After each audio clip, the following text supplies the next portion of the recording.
So we will start with a quick revision of principle of superposition of forces.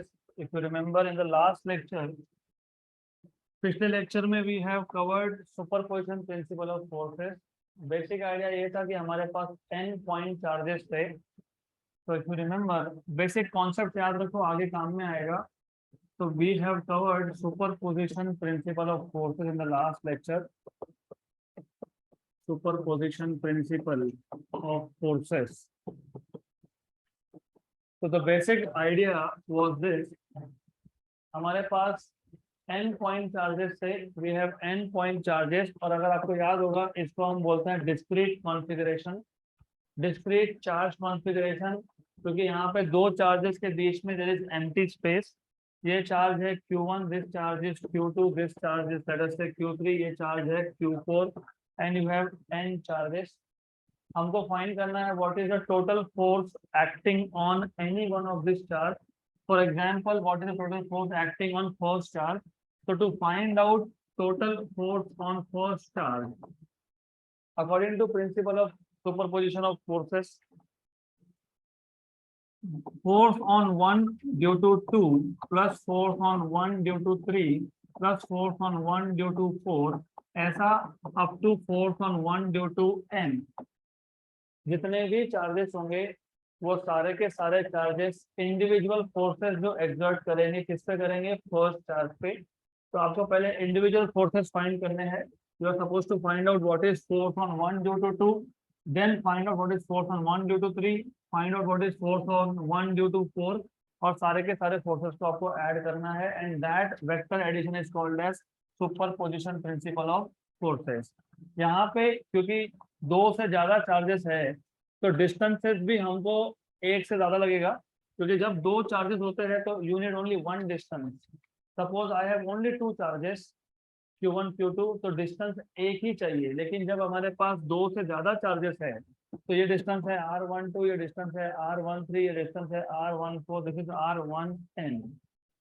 तो force on 1 is force on 1 due to 2, लेकिन force on 1 due to 2 is given by Coulomb's law, 1/4 pi epsilon 0 Q1 Q2 upon R12 square R21 cap, plus force on 1 due to 3, 1/4 pi epsilon 0 Q1 Q3 upon R13 square R31 cap, plus n charges है तो up to n 1/4 pi epsilon 0 Q1 Qn upon R1n square Rn1 cap.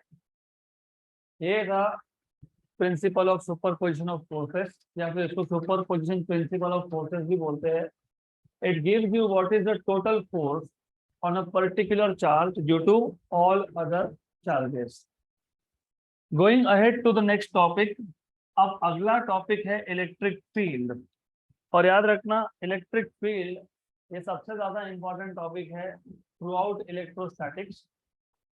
11th का electric field का formula अच्छे समझेगा तो 12th का electric field का formula आपको फाइंड करके आएगा.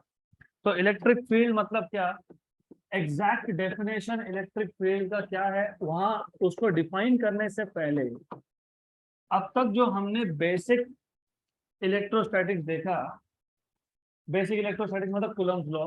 तो what we have understood so far, हमारे पास अगर एक चार्ज है, let us take this charge, इसको एक नाम दे देंगे कैपिटल Q, इसको बोल देंगे स्मॉल q. आप इसको Q1 भी बोल सकते हो, इसको Q2 भी बोल सकते हो.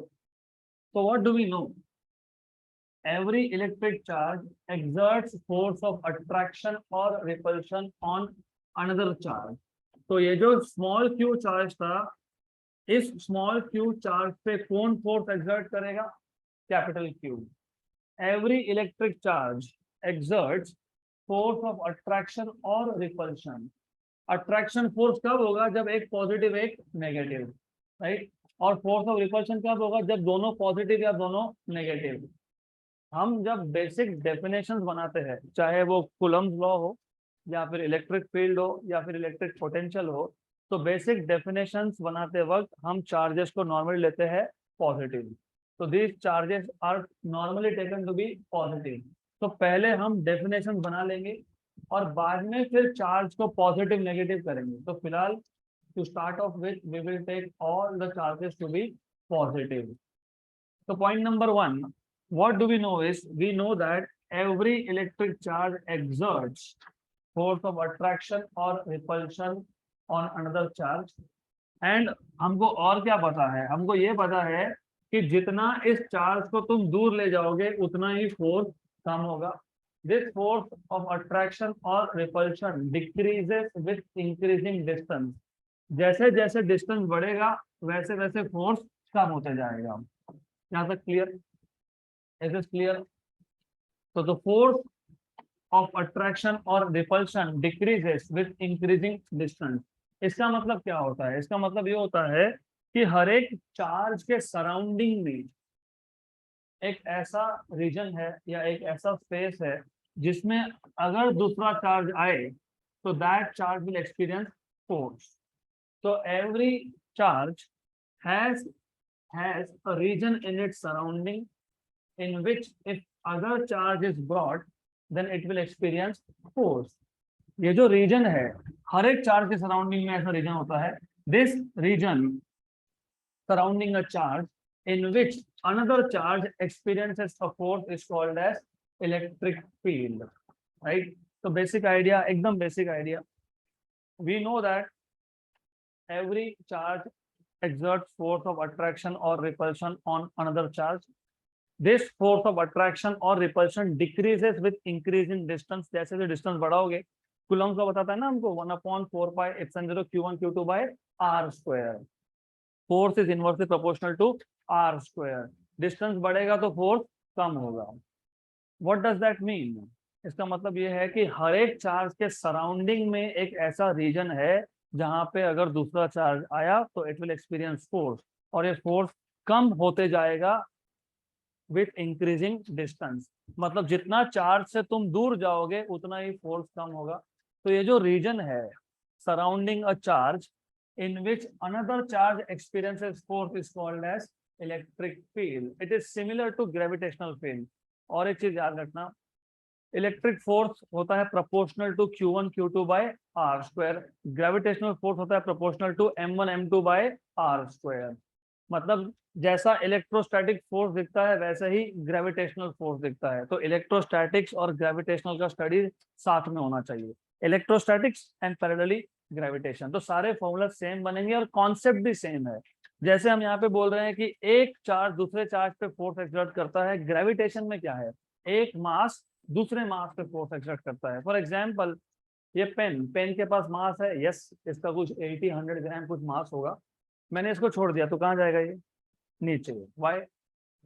Because of gravitational force of earth, right. इसी पेन को मैं अर्थ से ऊपर लेके जाता हूँ फ्री स्पेस में, छोड़ देता हूँ, right. Will it far away, इसको बहुत दूर रख के आए तो अर्थ के ग्रेविटेशनल फोर्स की वजह से अट्रैक्ट होगा क्या? नहीं होगा, लेकिन बहुत कम होगा क्योंकि डिस्टेंस ज्यादा तो फोर्स कम। इसका मतलब ये जो मास था, पेन का मास था, it is experiencing gravitational force क्योंकि ये अर्थ के ग्रेविटेशनल फील्ड में है। अगर हमने इस पेन को अर्थ के ग्रेविटेशनल फील्ड से बाहर रख दिया तो ये फोर्स एक्सपीरियंस करेगा नहीं। तो जैसे यहाँ पे हर एक चार्ज के सराउंडिंग में इलेक्ट्रिक फील्ड होता है, वैसे ही ग्रेविटेशन में हर एक मास के सराउंडिंग में ग्रेविटेशनल फील्ड होता है। जब ग्रेविटेशनल फील्ड में कोई और मास आया, फॉर एग्जाम्पल हम खुद मास है अर्थ के ग्रेविटेशनल फील्ड में, तो हम पे भी ग्रेविटेशनल फोर्स लगता है कि नहीं? लगता है ना। नहीं तो फिर हमको ऐसा लगता कि वेट नहीं है हमारा, because weight of an object is because of gravitational force, right. तो वी एज एन ऑब्जेक्ट, हम अर्थ के ग्रेविटेशनल फील्ड में है, that is why we experience gravitational force. Similarly ये चार्ज दूसरे चार्ज के फील्ड में है, hence this charge experiences electrostatic force. तो दोनों में आइडिया सेम। एक केस में मास था, every mass has a field in its surrounding in which another mass experiences force. This surrounding is called as gravitational field. यहाँ पे इलेक्ट्रोस्टैटिक्स में every charge has a field in its surrounding in which another charge experiences electrostatic force. and this surrounding region is called as electric field. तो पहले हम electric field को अच्छे से define कर लेंगे. तो बेसिक आइडिया ये है, we know that two charges exert force of attraction or repulsion on each other. या इसको ऐसा भी लिख सकते हो, we know that every charge exerts a force of attraction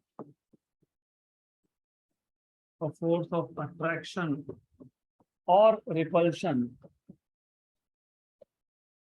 repulsion on other charge. और ये जो फोर्स है, this force will go on decreasing with increasing distance. जैसे जैसे डिस्टेंस इंक्रीज होगा वैसे वैसे फोर्स कम होगा. So this force decreases with increasing distance.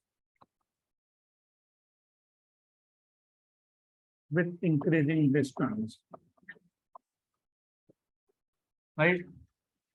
Which means हर एक चार्ज के सराउंडिंग में ऐसा स्पेस है जिसमें दूसरा चार्ज फोर्स एक्सपीरियंस करेगा और फोर्स डिपेंड करेगा डिस्टेंस पे. Less the distance more is the force, more the distance less is the force. Therefore every charge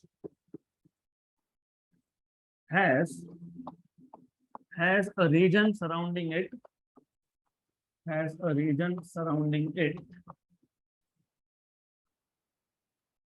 in which another charge experiences force.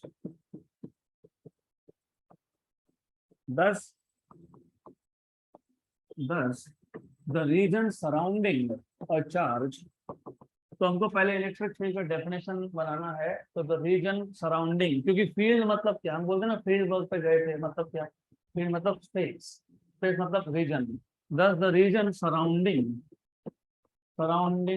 a charge in which, इसमें क्या हुआ, in which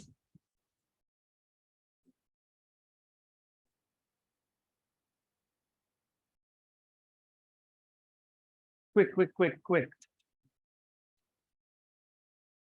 Thus the region surrounding a charge in which another charge experiences force,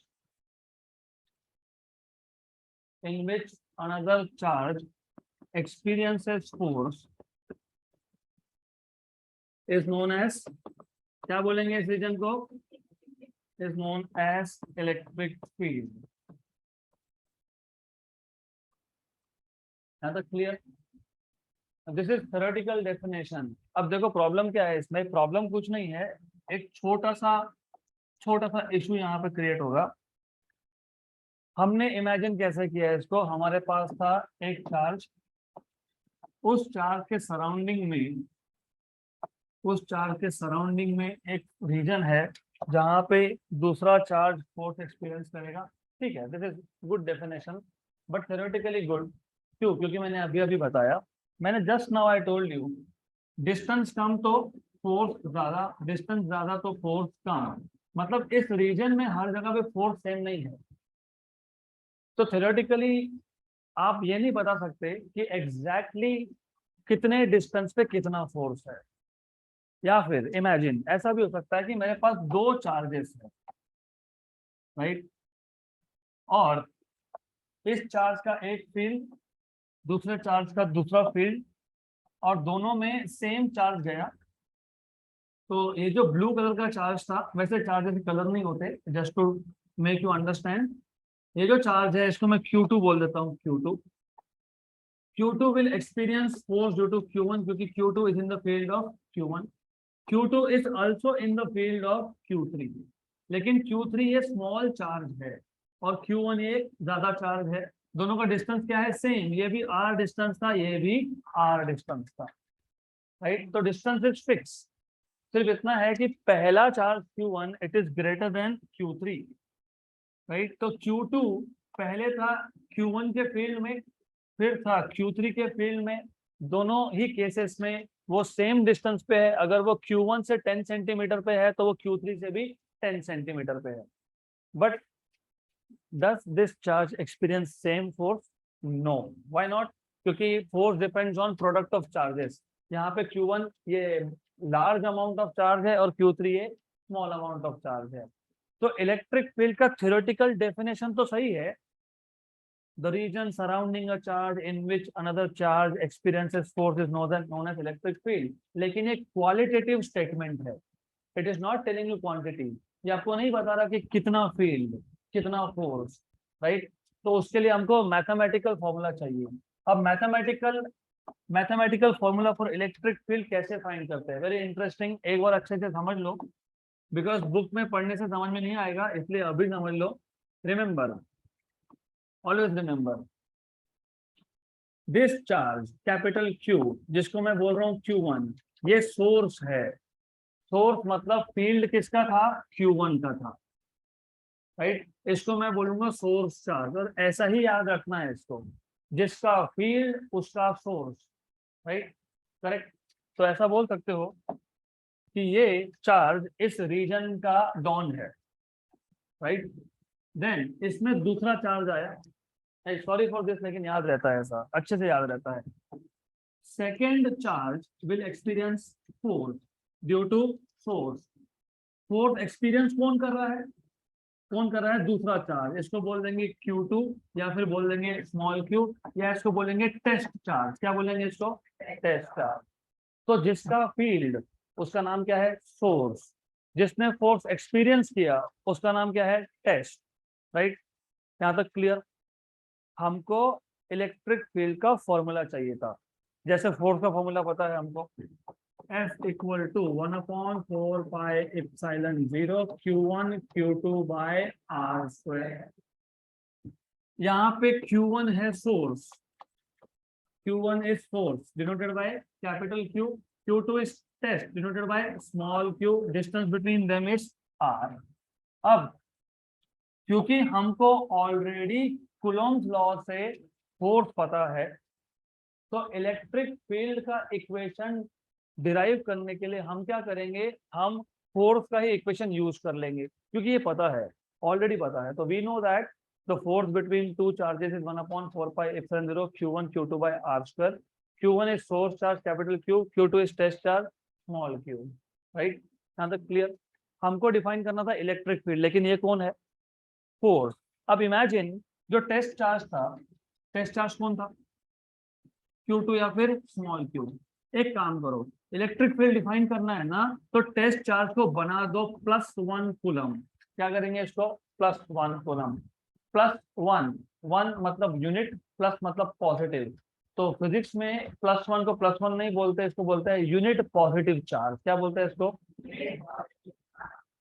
तो electric field is defined as the force experienced by a unit positive charge in the field of some given charge। some given charge कौन था?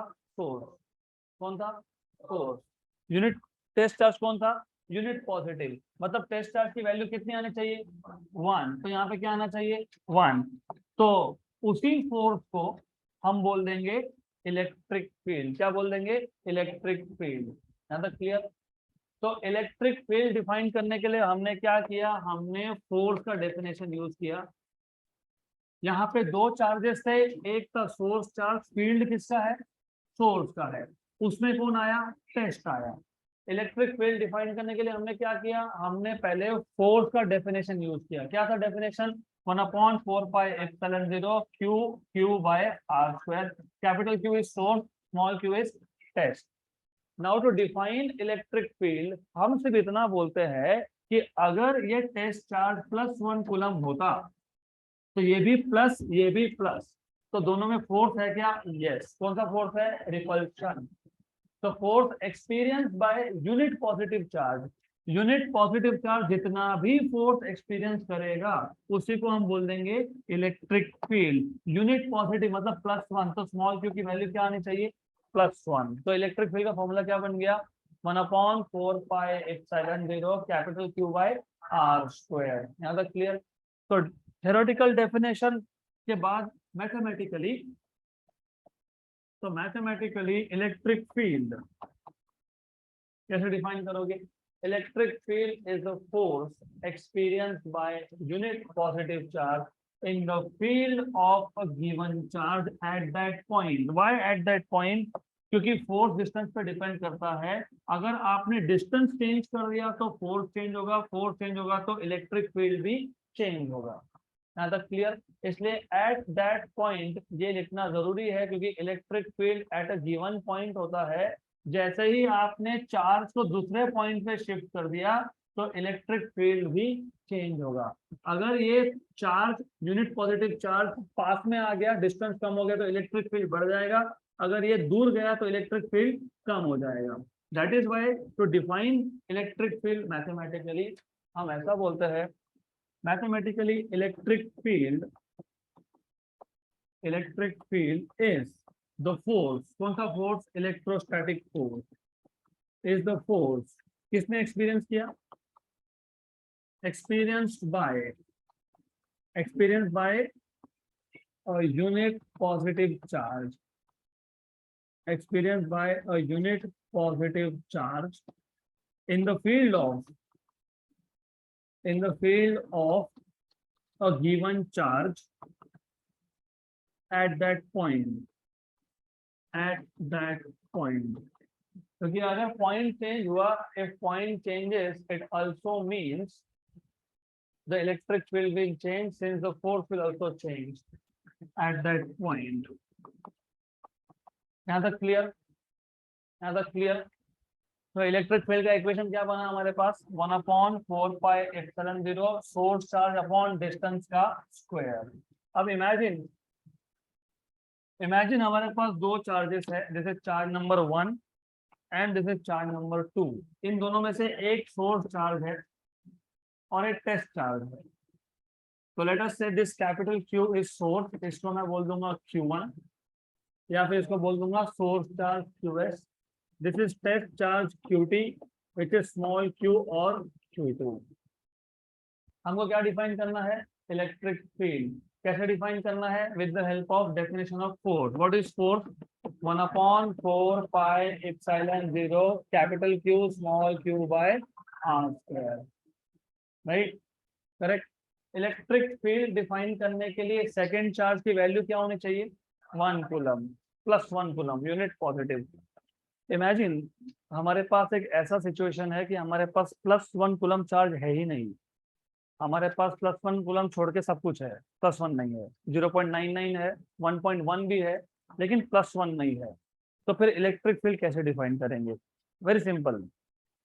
एक काम करेंगे, +1 होता तो फिर ये वैल्यू क्या आती? 1 आती। होता तो नहीं है, तो नहीं है तो डजंट मैटर।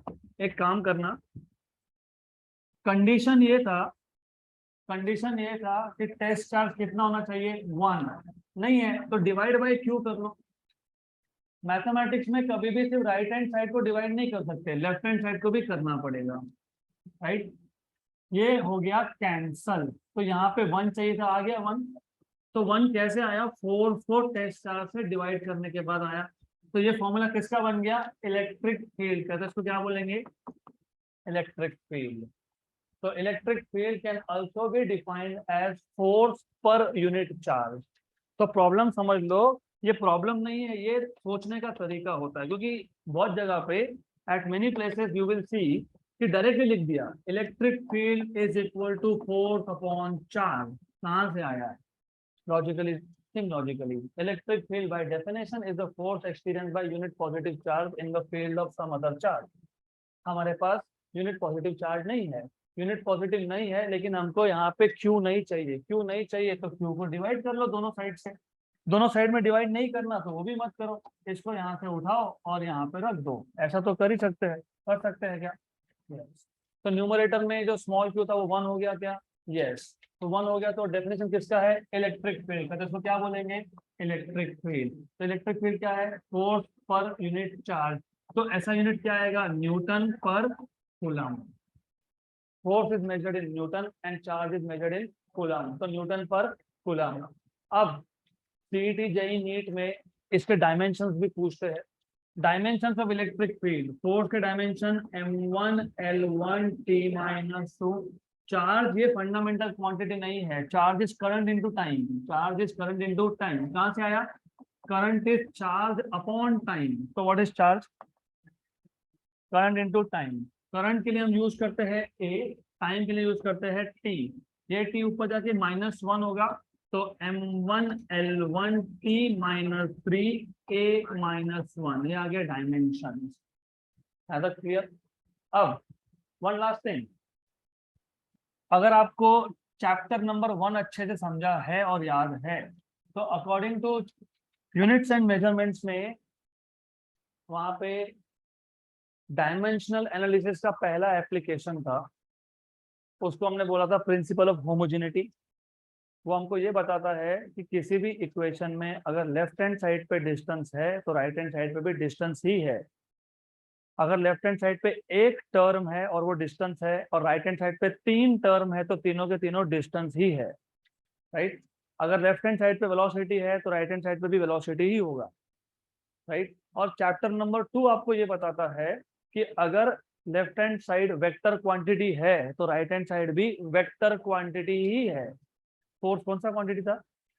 वेक्टर। तो फोर्स अगर वेक्टर है तो इलेक्ट्रिक फील्ड भी वेक्टर है। Charge cannot be a vector quantity, charge is scalar. तो देखो, एक चीज समझेगा तो दूसरा समझ में आएगा, वेरी सिंपल। एक पॉइंट छूट गया तो अगला पॉइंट छोड़ना पड़ेगा, unfortunately.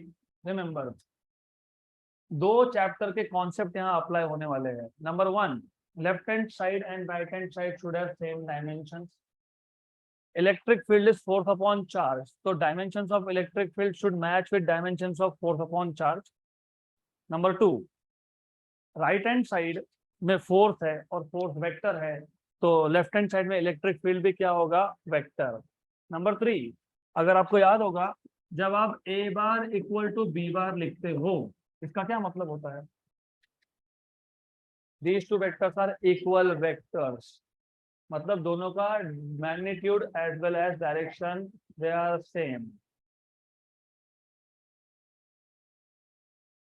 both of them have same magnitude and same direction,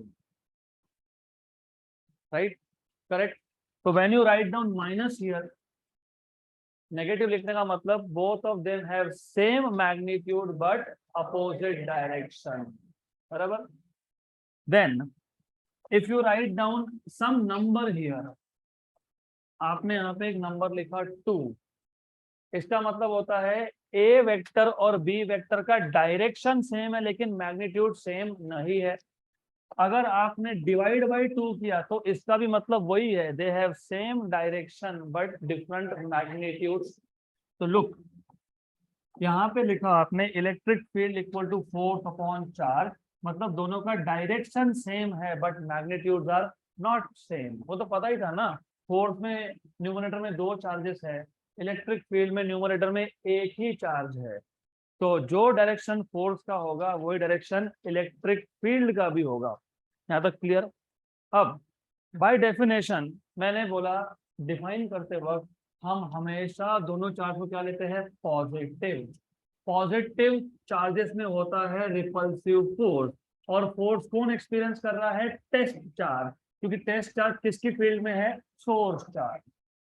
तो force is always experienced by test charge in the field of, तो फोर्स ऑन 2, क्योंकि एक्सपीरियंस कौन कर रहा है? 2, और लगा कौन रहा है? 1, तो फोर्स ऑन 2 ड्यू टू 1, इसका डायरेक्शन क्या था? 1 to 2। मतलब force experience by test charge is away from the test charge, है ना? यस, यस, मैंने बोला force experience by test charge is away from the test charge. Force experience by test charge is away from source charge, correct, right? लेकिन test charge की value कितनी थी? 1, तो हमारे पास चार्ज एक ही बचा था, वो कौन था? सोर्स। तो इलेक्ट्रिक फील्ड का डायरेक्शन पॉजिटिव चार्ज के लिए क्या होगा? अवे। रिमेंबर, बेसिक डेफिनेशन बनाते वक्त हम सारे चार्जेस क्या लेते हैं? पॉजिटिव, क्या लेते हैं, पॉजिटिव। हमको यहाँ से क्या समझ में आया, जो डायरेक्शन फोर्स का होगा वही डायरेक्शन फील्ड का होगा, लेकिन इन दोनों में कौन सा फोर्स है, रिपल्सिव। रिपल्सिव फोर्स होने का मतलब क्या, कि सोर्स चार्ज टेस्ट चार्ज को अवे पुश कर रहा है, क्या कर रहा है, पुश कर रहा है। जो डायरेक्शन फोर्स का क्या है, अवे, किससे अवे, सोर्स चार्ज से अवे। तो इलेक्ट्रिक फील्ड डायरेक्शन क्या होगा, अवे। कहाँ से अवे, सोर्स चार्ज से अवे। लेकिन सोर्स चार्ज पॉजिटिव था कि नेगेटिव था, पॉजिटिव था। तो as a rule electric field of a positive charge is always directed away. Electric field of a positive charge is always directed away. तो electric field of negative charge क्या होगा, directed towards. तो minus sign जहां दिखे, जिस charge के साथ दिखे, electric field of that charge is towards. जहां पे प्लस साइन दिखे, electric field for that charge is away. यहाँ तक clear, good. So now we can go ahead with little bit of theory again. तो हमने कहाँ तक डिफाइन किया, हमने बोला mathematically electric field is the force experienced by unit positive charge in the field of given charge at that point. Therefore force हमको पता है force between two charges.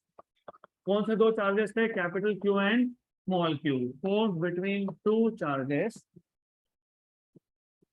Two charges capital Q and small Q. इसमें से source कौन था, test कौन था, small Q. Force between two charges capital Q and small Q separated by distance R, separated by distance r is given by, what is force, F equal to 1 by 4 pi epsilon 0। epsilon 0 लिख रहे हैं मतलब surrounding का space कौन सा है, vacuum. Capital Q small Q by R square.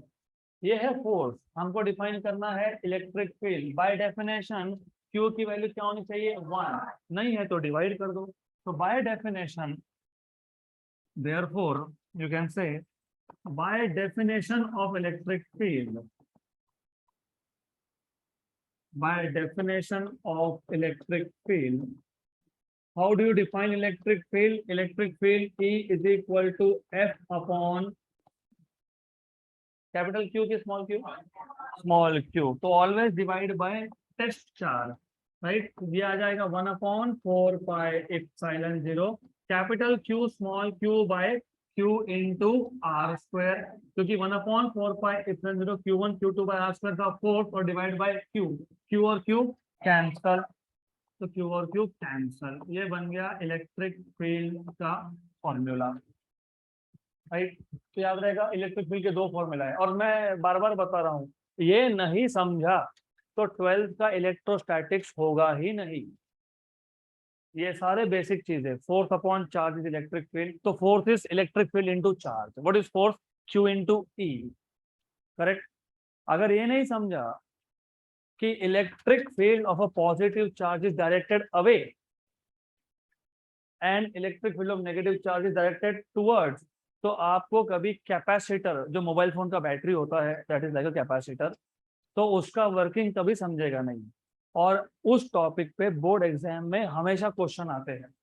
तो that is why this is really important. ये आज समझोगे तो 12th में आएगा, नहीं तो फिर इलेक्ट्रोस्टैटिक्स पार्ट को छोड़ देना, उसके पूरे मार्क्स गए आपके। यहाँ तक clear.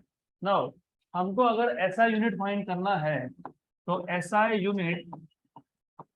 Unit of electric field क्या आएगा, फोर्स अपॉन चार्ज, मतलब Newton per coulomb is Newton per coulomb. Force is in newton, charge is in coulomb.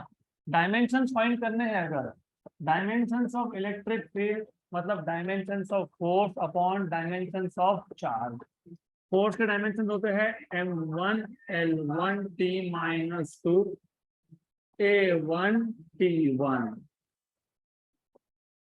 So therefore electric field E के dimensions m1 l1 t minus 3 a minus 1। ये आगे dimensions of electric field, right. Lastly you can say that since electric field is force upon charge, hence the direction of electric field is same as that of direction of force, which is directed away from positive charge and towards the negative charge. So since electric field is force per unit charge, therefore the direction of electric field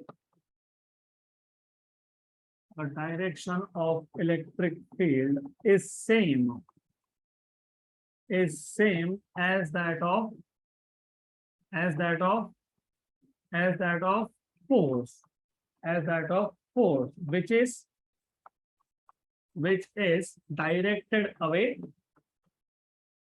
directed away from which charge, from positive charge and towards negative charge. Now that's clear? Away from positive and towards negative charge. Is this clear? यहाँ तक clear? Yes. Good. तो अब इस topic में इतना ही है. So now let us move ahead with next topic. That is electric lines of forces. Okay, electric lines of forces. अब ये इलेक्ट्रिक लाइंस ऑफ फोर्स क्या है? माइकल फैराडे नाम का एक साइंटिस्ट था, सुना होगा नाम. He found it really difficult to imagine all this. और रिमेम्बर, जिसको इनिशियल लेवल में, इनिशियल फेज में फिजिक्स डिफिकल्ट जाता है, उसको बाद में जाके फिजिक्स उतना ही सिंपल हो जाता है. क्योंकि प्रॉब्लम है फिजिक्स का नहीं, प्रॉब्लम है इमेजिनेशन का. You have to increase your imagination power. तो ये जो इलेक्ट्रिक फील्ड का पूरा कॉन्सेप्ट है, हाउ टू इमेजिन दिस. क्योंकि देखो, अब जब मोशन की बात करते हो तो मोशन को इमेजिन करना बहुत इजी है. पार्टिकल ने एक पॉइंट से स्टार्ट किया, वो दूसरे पॉइंट पे गया, मतलब कुछ डिस्टेंस कवर किया, मतलब उसका कुछ स्पीड होगा. Distance upon time is speed, right. उसका कुछ एक्सेलरेशन भी हुआ होगा. Rate of change of velocity is acceleration. करते हो ना आप, गाड़ी चालू करते हो, then you start giving accelerator, मतलब पहले बॉडी मोशन में नहीं था, रेस्ट पे था. रेस्ट पे होना मतलब पोजीशन चेंज नहीं होना. फिर आप जैसे एक्सेलरेटर देते हो तो धीरे धीरे position is changing. Rate of change of position मतलब एक सेकंड में कितना डिस्टेंस कवर हुआ उसको बोलते हो स्पीड. एक सेकंड में कितना स्पीड चेंज हुआ उसको बोलते हो एक्सेलरेशन.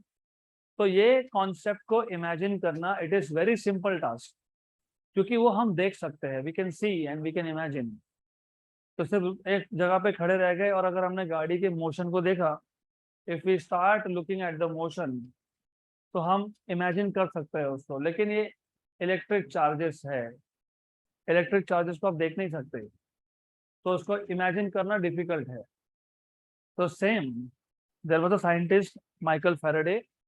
इलेक्ट्रिक फील्ड का कॉन्सेप्ट इमेजिनेशन करना थोड़ा डिफिकल्ट था, तो उसने क्या किया, उसने ऐसा इमेजिन किया, सपोज ये सोर्स चार्ज है. ये कौन सा चार्ज है? Plus Q, right. देन हमारे पास एक टेस्ट चार्ज है, तो हम टेस्ट चार्ज भी क्या लेते हैं? Plus. This is plus small Q. Source charge is plus capital Q and test charge is plus small Q. Electric field define करने के लिए टेस्ट चार्ज की वैल्यू कितनी होनी चाहिए? 1. तो इसको कर दिया +1 कूलम, इसको कर दिया +1 कूलम. अब मेक अ लिंक. ये दोनों सेम टाइप के चार्जेस है क्या? यस. दोनों पॉजिटिव है? यस. तो दोनों पॉजिटिव चार्जेस है, तो फोर्स रिपल्सिव होगा या फोर्स अट्रैक्टिव होगा?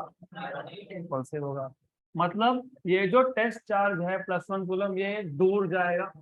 ये कहाँ जाएगा? दूर जाएगा. Correct, right. इसका मतलब it will start moving away. अब इमेजिन मेरे पास और एक चार्ज है, वापस से गड़बड़ चालू हो गई, जहां यहाँ पे चाहिए. हमारे पास और एक चार्ज है, that is negative charge, minus charge. ये जो +1 कूलम था, इसको प्लस कैपिटल क्यू चार्ज ने रिपेल किया, लेकिन माइनस क्यू चार्ज ने अट्रैक्ट किया. तो होगा क्या? ये प्लस क्यू से दूर जाएगा और ये माइनस क्यू के तरफ जाएगा. it will start moving away from positive charge and will move towards negative charge. So while moving ये एक path cover करेगा, right? It will move along a curve. इस curve को हम लोग बोलते हैं electric line of force. The line along which a unit positive charge moves in presence of other charges is known as electric line of force. यहाँ तक clear? तो concept बहुत सिंपल था, एक प्लस कैपिटल क्यू चार्ज है, एक plus 1 coulomb का charge है, दोनों प्लस प्लस थे, तो plus Q charge plus 1 coulomb को रिपेल करने वाला है। फिर हमने उसके पास में एक माइनस चार्ज रख दिया, प्लस कैपिटल क्यू ने रिपेल किया तो माइनस कैपिटल क्यू ने अट्रैक्ट किया। इसका मतलब ये जो प्लस 1 कूलम चार्ज था, it moves away from positive and towards negative. It will move along a curve, it is moving along a curve. तो ये एक कर्व के अलोंग मूव हो रहा है और इस कर्व को हम बोलेंगे electric line of force. This curve will be called as electric line of force. Remember, और दो चीजें हमको पता है, एक इलेक्ट्रिक फील्ड ये वेक्टर क्वांटिटी है, तो वेक्टर के पास मैग्नीट्यूड भी होता है, डायरेक्शन भी होता है। तो अब अगर ये चार्ज एक गिवन पॉइंट पे है, if it is at some given point, electric field का डायरेक्शन चाहिए हमको। Definitely electric field is away from positive charge and towards negative charge. लेकिन ये जो इलेक्ट्रिक लाइन ऑफ फोर्स है, इस इलेक्ट्रिक लाइन ऑफ फोर्स को अगर आप टेंजेंट ड्रॉ करते हो, what is tangent? It is a line touching the curve only at one point. So the tangent drawn to this curve gives the direction of electric field. For example, ये charge repel होते होते यहाँ पे आ गया, अब यहाँ पे आया और इस पॉइंट पे हमको इलेक्ट्रिक फील्ड का डायरेक्शन निकालना है। तो जिस पॉइंट पे चार्ज है उस पॉइंट पे इस लाइन ऑफ फोर्स को टेंजेंट ड्रॉ कर दो, तो क्या मिलेगा? Direction of electric field. Suppose ये रिपेल होते होते और आगे आ गया, यहाँ पे आ गया, और अभी हमको फाइंड करना है डायरेक्शन ऑफ इलेक्ट्रिक फील्ड। तो इस पॉइंट पे क्या ड्रॉ करेंगे? टेंजेंट। तो the tangent drawn to electric line of force at every point gives the direction of electric field at that point. यहाँ तक क्लियर? गुड। तो रिमेंबर दिस, माइकल फैराडे, इसने क्या किया? He imagined the concept of electric field with the help of imaginary lines, and these imaginary lines are called as electric lines of forces. So to start off with, हम start करेंगे by first of all defining what is electric lines of forces, and then we will see what are the properties of electric lines of forces. यहाँ तक clear? Do you understand what is electric line of force? What is basic concept? एक plus Q charge है, एक minus Q charge है, एक plus 1 coulomb charge है। Plus 1 coulomb charge ये test charge है। प्लस 1 कूलम को प्लस कैपिटल क्यू क्या कर रहा है? रिपेल। और माइनस क्यू क्या कर रहा है? अट्रैक्ट। तो प्लस 1 कूलम कहाँ से कहाँ मूव होगा? पॉजिटिव से नेगेटिव। तो पॉजिटिव से नेगेटिव जाते वक्त वो एक पाथ फॉलो करेगा, उस पाथ को क्या बोलेंगे हम लोग? Electric line of force. क्या बोलेंगे उसको? Electric line of force. So let us first define what are electric lines of forces. इसको और एक नाम भी है, you know what it is called as? इसको बोलते हैं इलेक्ट्रिक फील्ड लाइंस। क्या बोलते हैं इसको? Electric field lines. ज़्यादा क्लियर? देन डिफाइन कैसे करेंगे? कैसे डिफाइन करेंगे?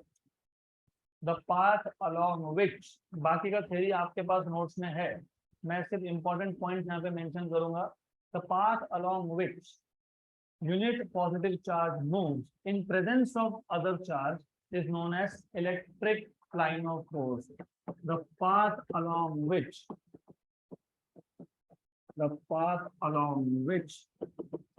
unit positive charge moves.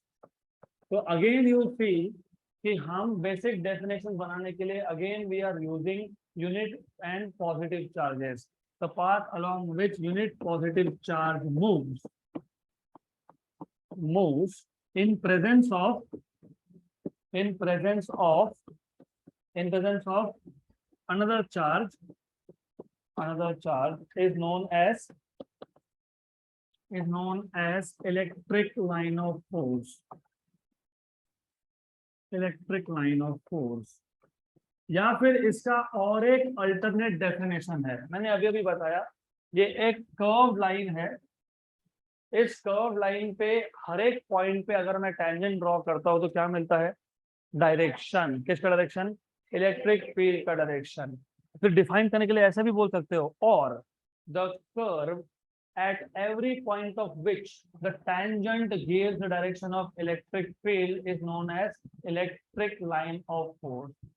The curve at every point of which the tangent gives the direction of electric field is known as क्या बोलेंगे इसको? Electric line of force. The curve at every point of which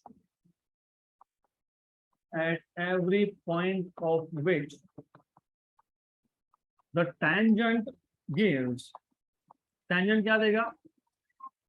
direction. किसका direction? Electric field. Direction the tangent gives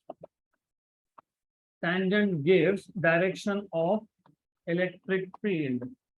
Direction of electric field is known as electric line of force. मैंने electric लिखा नहीं है, आपको पता होना चाहिए that is electric line of force, क्योंकि हम इलेक्ट्रोस्टैटिक्स में है, आगे जाके इलेक्ट्रोडायनामिक्स में मैग्नेटिक फील्ड लाइंस भी आएंगे, उसको मैग्नेटिक लाइंस ऑफ फोर्सेस बोलोगे। अब तक व्हाट यू हैव अंडरस्टूड, हमारे पास फोर्स चार्जेस थे plus capital Q and minus capital Q. Electric field lines के टोटल 7 प्रॉपर्टीज है। In total we have 7 properties. कौन कौन से 7 प्रॉपर्टीज अच्छे से समझ लो। नंबर 1, इलेक्ट्रिक फील्ड लाइन कहाँ से स्टार्ट हुआ? पॉजिटिव चार्ज से। कहाँ एंड हुआ? Negative charge. ये property number 1। Electric field line या electric line of force always start from positive charge and end at negative charge. Correct. अब सपोज जो टेस्ट चार्ज था उसको मैंने यहाँ रखा था, तो उसने एक पाथ फॉलो किया, उसको मैं अगर यहाँ रखूंगा तो वो दूसरा पाथ फॉलो करेगा, तो it will follow some other path.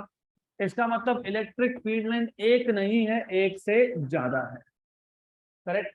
मैंने कहीं और रखा होता तो वो एक दूसरा ही पाथ फॉलो करता, कहीं और रखा होता वो और एक पाथ फॉलो करता। तो ऐसे डिपेंड करता है कि यूनिट पॉजिटिव चार्ज कहाँ पे है। तो electric field lines can be many, but as you can see, electric field lines are non-intersecting. है क्या intersecting? तो property number 2, electric field lines neither intersect nor meet each other. Neither intersect nor, अभी notes में neither और nor का N और N print ही नहीं हुआ, वहां पे लिखा है ईदर इंटरसेक्ट और, है ना, ईदर इंटरसेक्ट और मीट, ऐसा लिखा है। वहां पे लिखा है क्या? तो वो दोनों का प्रिंटिंग की वजह से एन और एन गायब है, तो वो एन और एन वहां पे लिखना है। Okay. Electric lines of forces neither intersect nor meet each other. ये property number 2। Property number 3, suppose मान लेते हैं कि इंटरसेक्टिंग थे। मेरे पास 2 इलेक्ट्रिक फील्ड लाइंस है। हमने अभी अभी प्रॉपर्टी में देखा, सेकेंड प्रॉपर्टी में हमने देखा, पहले प्रॉपर्टी में हमने बोला electric line of force start from positive charge and ends at negative charge. दूसरा तीसरा जो भी प्रॉपर्टी होगा वो, उसमें हमने अभी अभी बोला electric lines of forces neither intersect nor meet each other. Suppose अगर इंटरसेक्ट होता है, इमेजिन होता है, तो जो पॉइंट ऑफ इंटरसेक्शन है, what was the definition of electric line of force? At every point the tangent gives you direction of electric field. अगर intersect होते तो पॉइंट ऑफ इंटरसेक्शन पे एक ही पॉइंट पे 2 टेंजेंट मिल जाएंगे, राइट। मतलब इलेक्ट्रिक फील्ड का एक ही पॉइंट पे 2 डायरेक्शन है। इसका मतलब क्या? इसका मतलब जो टेस्ट चार्ज था, जो एक ही चार्ज है, वो एक ही टाइम पे यहाँ पे भी जा रहा है, यहाँ पे भी जा रहा है, ऐसा होता है क्या? तो अगर electric lines of forces intersect होते, तो उसका मतलब ये होता कि at the point of intersection electric field has two different directions, right? Which means that the test charge, unit positive charge, will move in two different directions at the same time, which is not possible, right? ऐसे total और चार properties है that we will continue in the next phase.